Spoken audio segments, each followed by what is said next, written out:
Friends, happy morning. Welcome to Mithukutty lifestyles. இன்றைக்கி என்ன வீடியோன்னு பார்த்தீங்கன்னா, ஒரு பூஜா கேபினட் பற்றி ஒரு எம்டி டூர் காமிக்க போகிறேன் உங்களுக்கு. எப்படின்னு பார்த்தீங்கன்னா, இதுக்கு முன்னாடி இருந்த வீட்டில் பார்த்தீங்கன்னா அங்கேயே ஷெல்ஃப் இருந்துச்சு. நான் அதிலே வந்து எல்லா சாமி படமும் வச்சு அங்கேயே பூஜை எல்லாம் பண்ணிக்குவேன். இப்போ இங்கே வந்ததுக்கப்புறம் எனக்கு இங்கே ஷெல்ஃப் இல்லாதனால நான் கிச்சனில் கொஞ்ச நாள் அது வாங்குற வரைக்கும் கிச்சனில் வச்சு யூஸ் பண்ணிட்டு இருந்தேன்.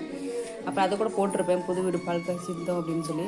இப்போ என்னால் அதுக்கு மேலே எந்த விதமான பூஜையும் பண்ண முடியல. ஒரு குரு பூஜை, ஒரு லக்ஷ்மி பரை பூஜை, ஒரு மகாலட்சுமி பூஜையோ இல்லை ஏதாவது ஒரு வரலட்சுமி எதுனாலும் பண்ணணும் அப்படின்னா கொஞ்சம் ரிஸ்க்காக இருக்குது. தனித்துவமாக எடுத்து ஒரு பூஜை பண்ணோன்னா அதை வச்சு கலசம் வச்சு பண்ணுறதுக்கு எனக்கு கஷ்டமாக இருக்கனால இது மாதிரி நான் பூஜை கேபினெட் வாங்கினேன். இது எப்படி இருக்குன்னு பார்த்து சொல்லுங்கள்,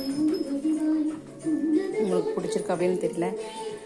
இனிமேல் தான் இதை நான் க்ளீன் பண்ணி எல்லா ஃபோட்டோஸும் அரேஞ்ச் பண்ண போகிறேன். 3 செக்ஷன் இருக்குது. கீழே பார்த்தீங்கன்னா இங்கே நான் ஸ்டோரேஜு.